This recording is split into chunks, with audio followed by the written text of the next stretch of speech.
Hey team, okay, so what I'm going to do is a series of YouTube videos just to show you a few tips and tricks and just to answer some questions I get along the way. I'm going to create a little QR code that I'll include in my kits and that will link you through to my YouTube library. Once you're in there, choose the appropriate video and that will help you when you go to install one of my beams or kits or whatever it may be. Okay, so I'm going to start off with adjusters and how to lower or raise your beam or your car. And this particular beam is a type 1 ball joint, but this will be relevant for a type 1 king and link as well. So essentially you will, at the moment, you will see that these pins are actually pointing, I guess, up towards the top of the beam. That's the car at its highest setting, so the wheels are further away from the guard, let's say. In order to lower the car, you essentially undo, I've obviously done all these all the way up, or down I should say, but you undo your lock nuts, you take your two caps off.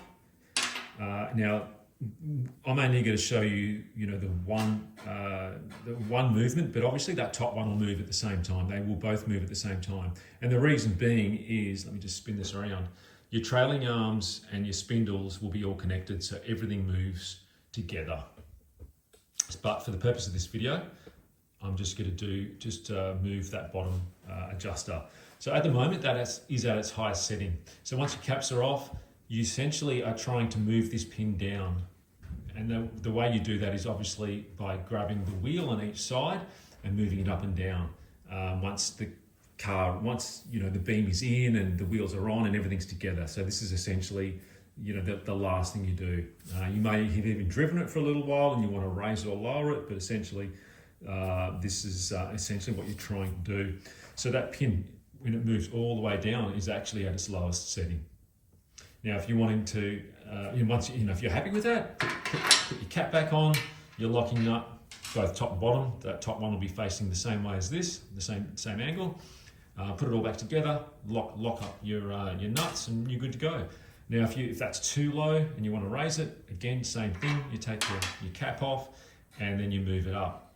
Now, I'm just showing you how to move it up with obviously just the pin here, but you'll need to actually move those wheels up and down in order to move this pin. Now, these pins do not come out. These actually hold the leaves in, so there's no need to be touching these pins, these grub screws. They stay in as they are. That's it for this video. So this is for a type 1 beetle or type 1, this beam it's here is actually a type 1 ball joint, but this works also for a type 1 king and link as well.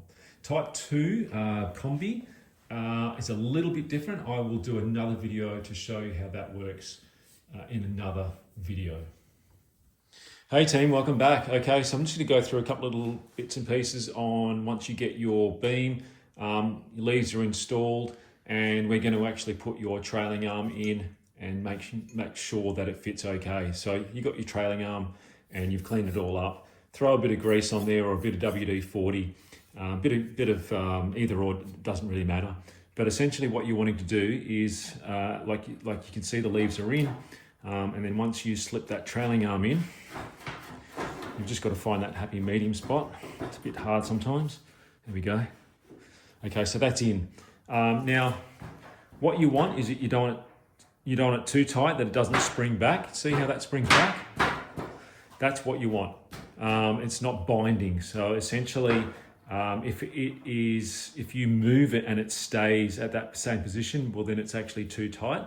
If that's the case, give me a call, we'll work through it.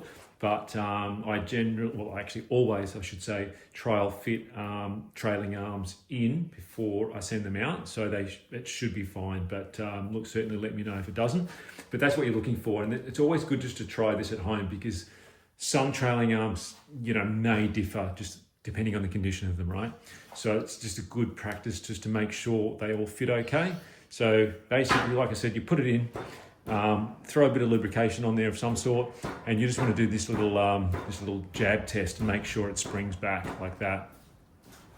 So do that on all four. Can be a little bit difficult to get the leaves in lined up into that inner broach area, which is a bit of a pain. You can put a bit of electrical tape or some sort of tape around the leaves to keep them sort of in that center position, sometimes I'll actually have a zip tie around the leaves. If that's the case, you can leave the zip tie on there and it'll just push in further. It's not going to hurt anything to leave it in there.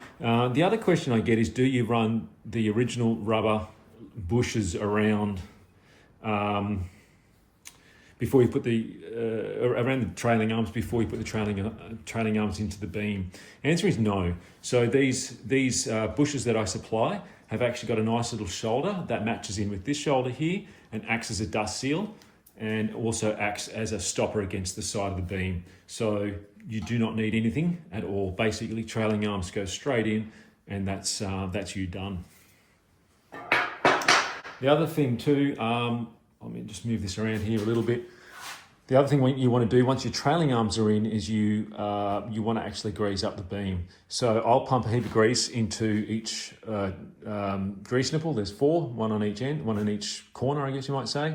Basically what you're doing, your trailing arm sits in here and you're just trying to fill up that trailing arm area where it rides on these bushes. So there's an outer bush here and there's also an inner bush, and there's that distance in between. So if you pump that full of grease, then obviously you're going to be lubricating those 2 bushes.